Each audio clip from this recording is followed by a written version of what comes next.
Assalamualaikum warahmatullahi wabarakatuh.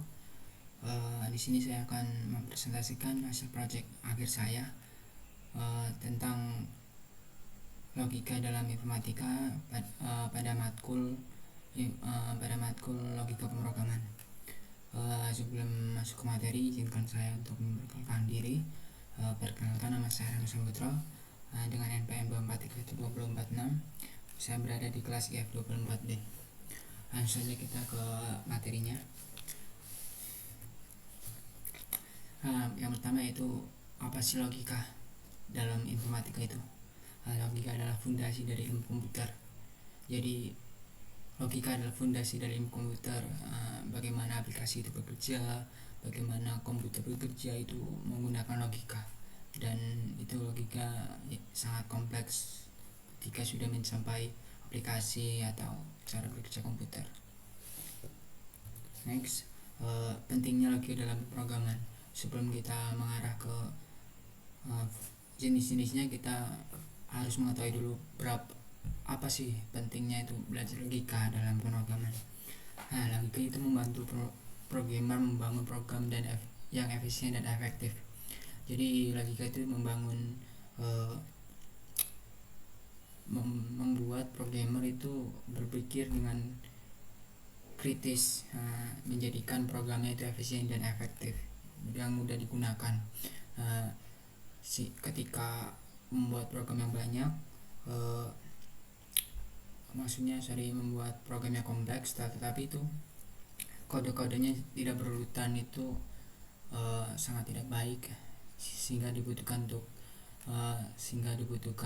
pemikiran logik untuk bisa mengurutkan kode-kode itu dengan benar dan tersusun dengan rapi.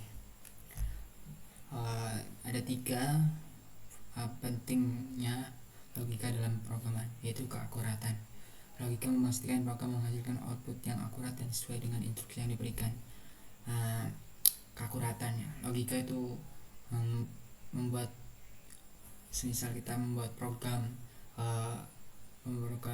sederhana, itu game suite, nanti outputnya itu akan sesuai dengan yang kita inginkan, sesuai yang kita mau. Jadi itu menggunakan logik. Lalu yang kedua itu efisiensi. Logika memungkinkan program untuk menyelesaikan tugas dengan langkah-langkah yang optimal. Dengan belajar logik itu kita bisa menyelesaikan masalah atau program kita itu dengan benar, dengan langkah-langkah yang terurut, yang seperti yang saya jelaskan tadi. Juga menghemat waktu dan sumber daya. Contohnya menghemat waktu tuh kita bisa meluangkan waktu untuk keluarga, untuk teman, untuk berolahraga, sehingga kita itu membuat program itu tidak berhari-hari, tidak berjam-jam. Kalau logik kita sudah bagus, kita bisa membuat program itu lebih cepat sedikit, jadi menghemat waktu. Lalu kejelasan. Logika membantu program lebih mudah dipahami dan diubah, sehingga memudahkan pengembang dan pemeliharahan. Di penjelasan ini, logik itu membuat program kita menjadi jelas. Misal game suite lagi lah. Game suite tuh logiknya kan game suite, kamu milih ini, semisal kamu lawan komputer, tuh logiknya kamu milih ini dan komputer random milih mana, sehingga dan muncullah gambar-gambar di situ, sehingga jelas gitu. User mudah memahami, oh ini gini. Next, yaitu jenis-jenis logika dasar. Ada 3, yaitu logika profesional, yaitu mengenai pernyataan sederhana dan hubungan antar pernyataan. Lalu logika predikat, mengenai objek, sifat, dan hubungan antar objek. Lalu logika Fuji, mengenai ketidakpastian dan informasinya tidak pasti. Itu jenis-jenis logika dasar. Untuk lebih dalamnya mungkin bisa cari ke websitenya, atau mencari website di Google, apa itu profesional, predikat, dan Fuji. Jadi saya cuma memberikan jenis-jenis saja. Lalu ke struktur pemrograman berbasis logika. Struktur pertama yaitu deklarasi fakta, menyatakan informasi dasar tentang dunia. Ini deklarasi fakta, menyatakan informasi dasar tentang dunia. Jadi dengan logika itu kita dapat struktur logika itu pertama deklarasi fakta. Gimana sih fakta-fakta dunia? Semisal balon ditiup akan membesar, ketika dibuang anginnya akan mengecil, itulah fakta dunia, salah satu contoh kecilnya. Lalu yang kedua itu deklarasi aturan, mendefinisikan hubungan antar fakta, yaitu fakta ini fakta satu ini, misal fakta 1A, fakta 2B, mana yang benar gitu. Hubungan ini sama ini apakah nyambung dikit apa gimana, apakah bisa disatukan apa emang terlalu beda. Jadi kita harus memilih mana yang benar mana yang salah. Lalu yang itu menyatakan informasi berdasarkan fakta dan aturan. Nah misal kita mempunyai fakta nih, punya pikiran membuat ini buat ini, lalu kita mencari gimana sih nih fakta ini dan aturannya, gimana cara membuat ini. Jadi misal kita membuat program apa gitu, program ATM, gimana sih cara fakta, bagaimana sih struktur membuat ini, dan aturannya apa aja, apa yang kita perlukan gitu. Terus mengumpulkan pertanyaan, pernyataan dan informasi. Next yaitu penggunaan logika dalam algoritma. Nah algoritma itu sangat penting ya dalam pemrograman. Fungsi algoritma sendiri itu untuk mengurutkan alur-alur program agar terarah gitu. Jadi program kita tidak ngaco. Nah pertama itu analisis masalah, memecah masalah menjadi bagian yang lebih kecil. Nah salah satunya itu kita misal membuat program ATM. Nah kita tuh nggak membuat algoritma dulu, tidak membuat algoritma, jadi program kita tuh acak-acakan, tidak terurut, jadinya banyak banget, tidak ada bagian ini ya, acak-acakan lah gitu, susah dibaca, susah dipahami lagi. Lalu yang kedua pembuatan langkah. Nah langkah-langkah ini misal dari A lalu ke B ke C ke D, jadi terurut langkah-langkahnya. Lalu implementasi, menerjemahkan langkah-langkah logis dalam kode program. Nah langkah-langkah logik itu sepertinya logik pikiran, misalnya 1 tambah 1 2 kan. Nah kita harus mengimplementasikan itu ke dalam program, gimana caranya, bagaimana kita menerjemahkannya ke dalam bahasa komputer. Itu salah satu langkah logik yang paling sederhana. Next, pemecahan masalah dengan pendekatan logik. Pendekatan logik dalam pemecahan masalah ini melibatkan analisis, pengambilan kesimpulan, dan pencarian solusi berdasarkan fakta dan aturan. Nah seperti yang tadi, itu seperti struktur tadi, ada fakta dan aturan. Di sini ada pemecahan masalah dengan pendekatan logis. Yang pertama itu identifikasi masalah. Pertama-tama tuh kita identifikasi dulu masalahnya apa, masalahnya apa, tentang siapa, dan bagaimana masalahnya itu, bagaimana, apa dulu gitu, apa yang perlu dipecahkan. Lalu yang kedua mengumpulkan data,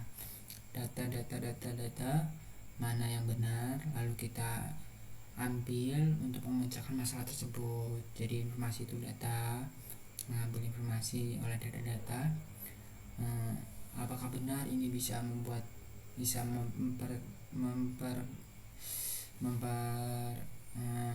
mempermudah kita untuk menjelaskan masalah tersebut. Jadi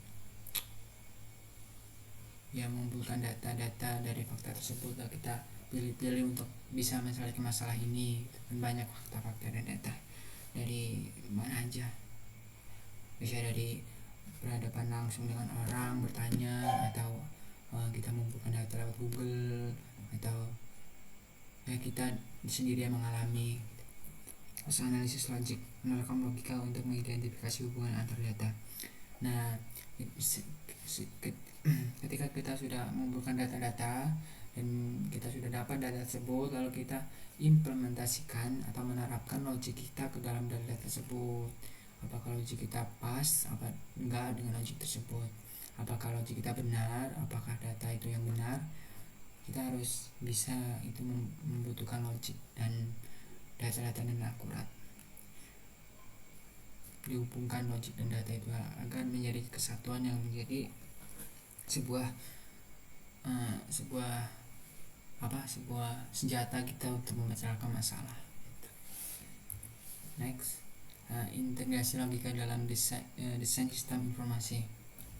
Sistem informasi modern menggunakan logika untuk mengolah data, mengontrol alur kerja, dan membuat keputusan.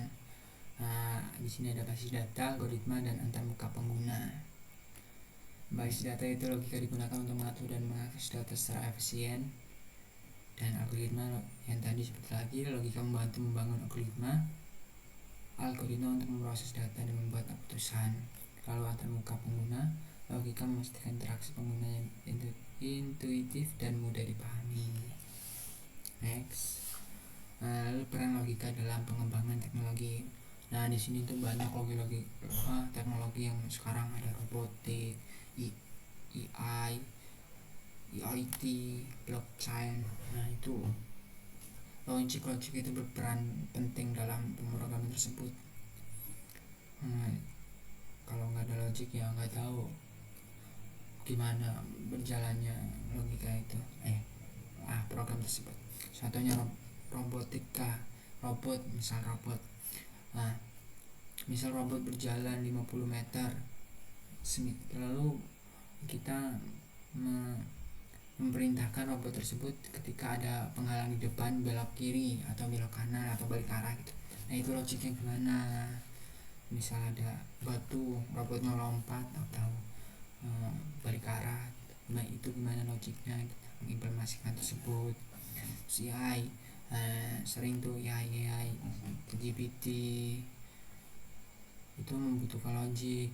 Nah, misal user memerintahkan ini, bagaimana AI itu menjawab dengan tepat dan benar.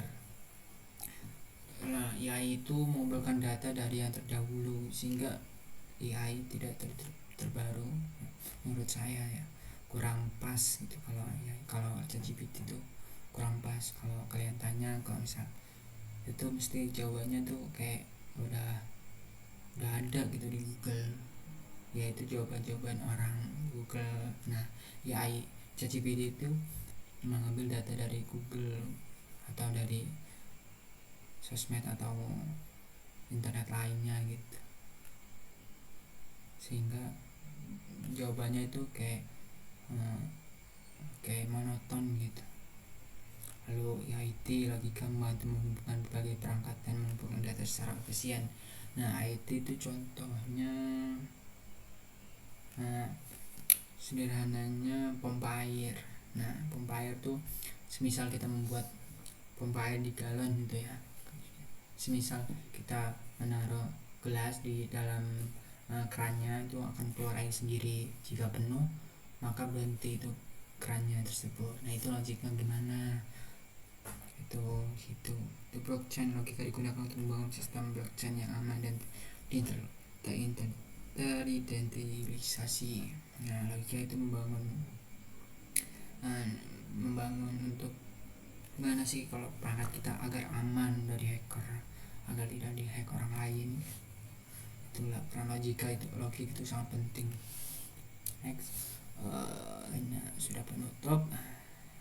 Logika adalah cara berpikir manusia yang sangat penting untuk dipelajari secara mendalam. Untuk melatih logika kita harus banyak menyelesaikan kasus dan permasalahan. Logika dalam program yang sangat diperlukan untuk membuat sebuah inovasi yang kreatif dan bermanfaat.